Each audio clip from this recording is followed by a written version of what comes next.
Salam Menit Katekese. Saudara-saudari yang terkasih, kembali lagi bersama kami di Menit Katekese.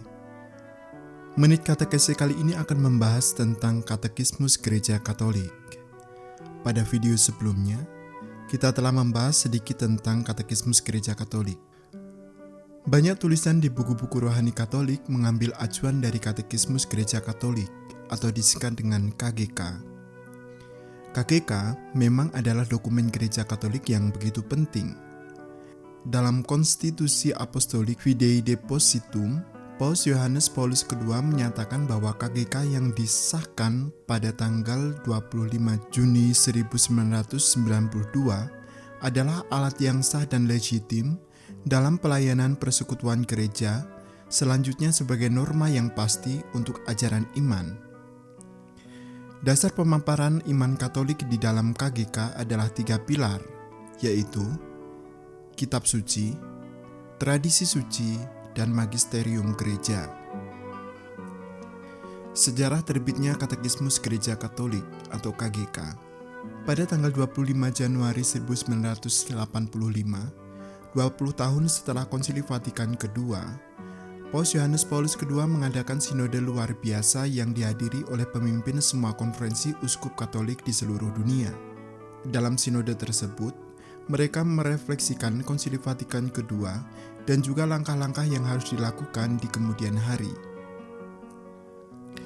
Dalam konteks ini, dan pembelajaran dari Katekismus Romawi tahun 1566 yang dibuat setelah Konsili Trente, para uskup memandang bahwa diperlukan satu katekismus baru yang dapat menjadi referensi bagi Gereja Katolik di seluruh dunia. Untuk mencapai tujuan ini, maka Paus Yohanes Paulus II pada tanggal 10 Juli 1986 membentuk komisi yang terdiri dari 12 uskup dan kardinal yang diketuai oleh Kardinal Ratzinger atau Paus Benediktus ke-16. Komisi yang bertanggung jawab terhadap pengawasan dan pembuatan konsep ini dibantu oleh editor yang terdiri dari 7 uskup serta staf ahli di bidang teologi dan kateketik. Draft dari teks ini dikirimkan ke para ahli yang telah ditunjuk serta seluruh uskup di seluruh dunia. Dan perubahan-perubahan kemudian diakomodasi sehingga menghasilkan draft yang baru, dan kemudian proses yang sama diulangi sampai akhirnya menghasilkan teks yang kita kenal sampai saat ini. Dari sini, kita dapat melihat bahwa KGK merupakan hasil kolegialitas dari semua uskup gereja Katolik di seluruh dunia. Muatan KGK.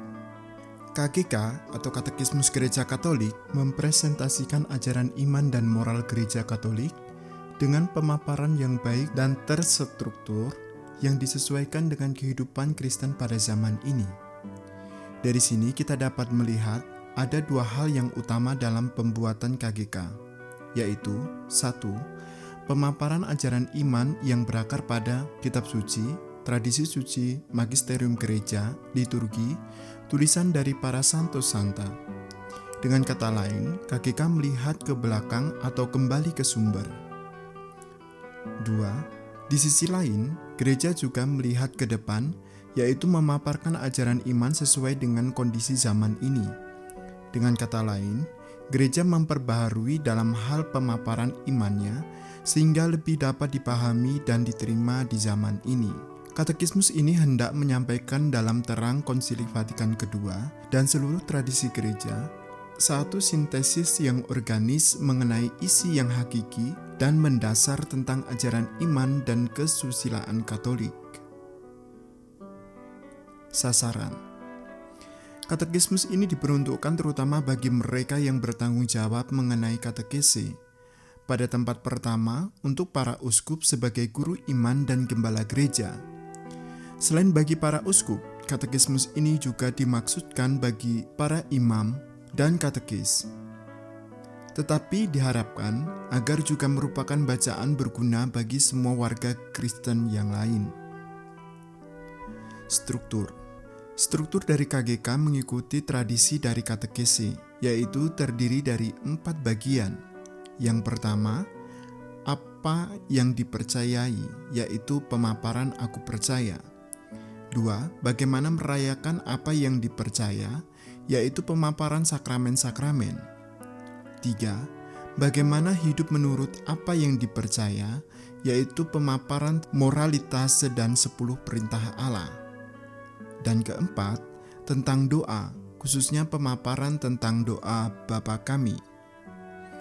Demikianlah saudara-saudari yang terkasih, pemaparan kita tentang Katekismus Gereja Katolik.